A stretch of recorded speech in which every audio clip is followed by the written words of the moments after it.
She said, I need Thursday nights for myself, no questions asked. I said, take Fridays too. She thought I was being supportive, until she found out why I'd been so calm. The photos my investigator took on Thursday night became Exhibit A in our divorce that I never thought I'd be that guy, the one quietly suspecting his wife of cheating. If you'd told me that 2 years ago, I'd have laughed and said something like, no, man, we communicate. Back then, I actually believed that. Melissa and I met when we were both working in marketing. She was bold, funny, had that kind of confidence that could light up a room or scorch it if you got too close. We married 4 years ago, bought a small house just outside Denver, and for a while, life felt stable. Boring, maybe, but in a comforting way. Then last winter, things started to shift. It began with small stuff. She started dressing nicer on weekdays, buying new perfume, hitting the gym again. Nothing wrong with that, right? But she'd leave early on Thursdays, saying she had book club with the girls. Only thing, Melissa doesn't read. Like at all.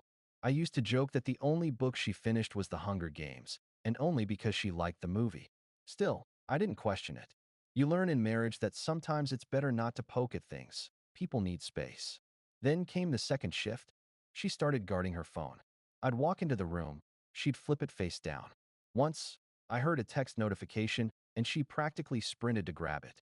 When I asked, gently, what was up, she just smiled and said, you're being paranoid, babe. I just like my privacy sometimes. Fair. But something about the tone wasn't hers. Thursday nights became a pattern. She'd leave around 6 p.m., come back close to midnight, smelling like wine and something else, like cologne that wasn't mine. Then she started showering the moment she got home.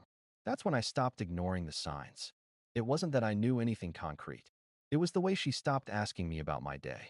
The way she scrolled through her phone during dinner. The way she smiled at texts when she thought I wasn't watching. One night, I tested it. When she said she had her usual book club, I said, take Friday off too. Relax, have a long weekend. She froze for a moment, just a flicker, then said, really? You sure? Yeah, I said. You deserve it. She kissed me on the cheek, said I was the sweetest husband ever, and left in a rush that felt way too excited for a book club. That night, I sat in our quiet living room staring at the muted TV. I didn't want to be one of those obsessive, jealous husbands who spiral over nothing. But I also knew that if I was being lied to, I needed the truth. Not guesses, not paranoia. So the next morning, I called someone I never thought I'd call. A private investigator. His name was Paul, an older guy, ex-cop, no-nonsense type. I met him at a cafe downtown, told him the situation, and handed over a photo of Melissa. He nodded, asked for her car model, license plate, and typical Thursday schedule. You sure you want to know? He said. Sometimes it's worse than you think. I'm sure, I said. He wrote something down in his little notebook and replied, okay, I'll take care of Thursday. That Thursday felt like the longest day of my life. I didn't text her once.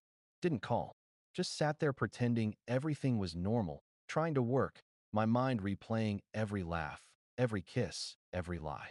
By midnight, she came home again. Same pattern. Shower, smile, and that faint smell of someone else's cologne. She slid into bed beside me, kissed my shoulder, and whispered, you're being distant lately. Everything okay? I swallowed hard and said, yeah, everything's fine. The next morning, Paul texted me.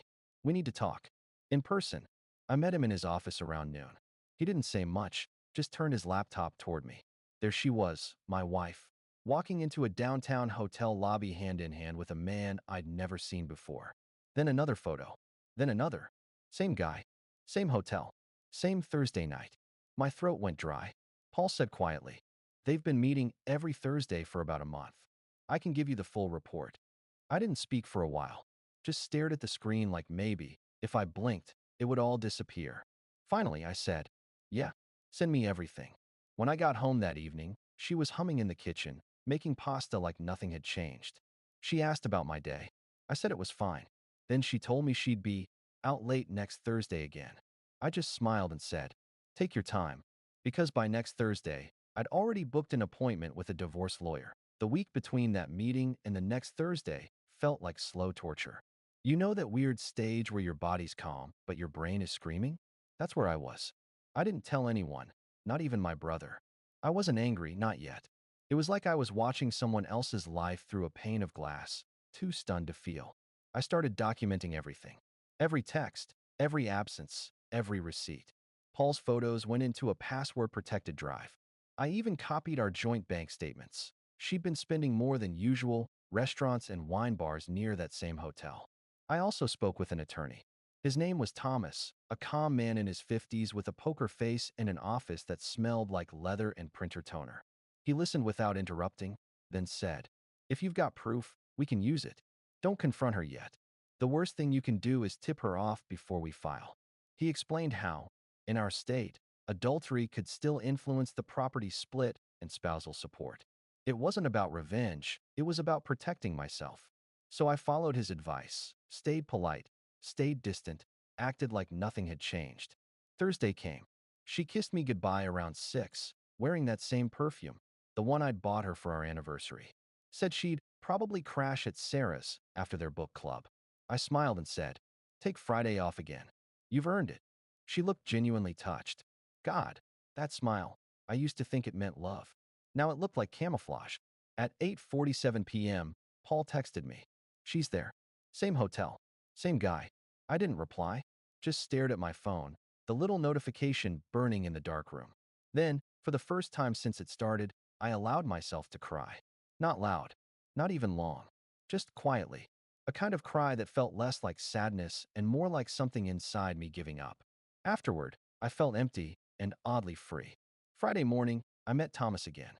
He had everything ready: paperwork, a draft separation agreement, and the folder labeled Exhibit A. Inside were the photos Paul had taken, time-stamped, location tagged, undeniable. "Once we serve her, you say nothing," Thomas said. "No fights, no scenes. Just silence. Let the evidence speak." That line stuck with me. Let the evidence speak. That weekend, she was extra affectionate.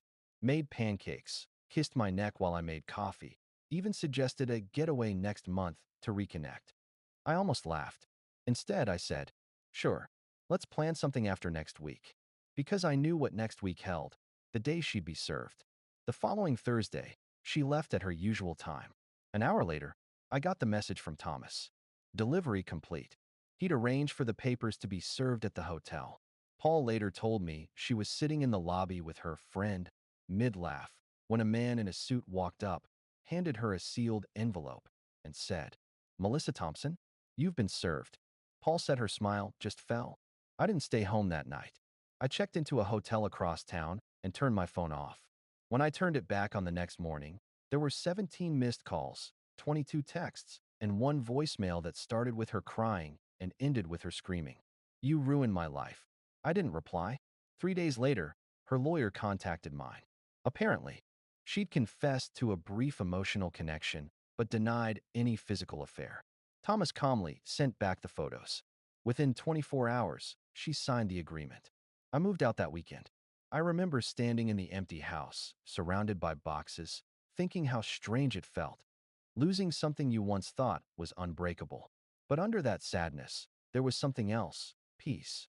Because when someone shows you who they really are, the loss isn't yours. It's theirs. 2 months later, the divorce was finalized. She sent one last email. "I wish you'd just talk to me first. You didn't have to destroy me like that." I stared at it for a while before typing back, "You destroyed yourself. I just stopped covering for you." Then I archived the message and went to bed. Update 1. It's been about 7 months since the divorce was finalized. By now, I thought I'd be over it. And in a lot of ways, I was. I'd sold the house, downsized to a smaller apartment near downtown Denver, and finally started sleeping through the night again. Therapy helped more than I expected. My therapist told me something that stuck. You can't control betrayal. You can only control how long you let it rent space in your head. So I stopped renting. I focused on work, started running again, reconnected with old friends. I even went on a couple of casual dates, though nothing serious. Mostly, I was rediscovering what it felt like to be me again. Then, last month, I got an email from a local business networking group. They were hosting a marketing conference downtown. I was supposed to attend as part of a panel discussion. I didn't think twice about it until I saw her name on the attendee list. Melissa, listed as freelance consultant. For a few seconds, my stomach dropped, that old muscle memory of tension, but then it passed. I was fine. I had every right to be there. The conference was held at the Hyatt. Funny enough, the same hotel from those Thursday nights. Life has a cruel sense of irony sometimes.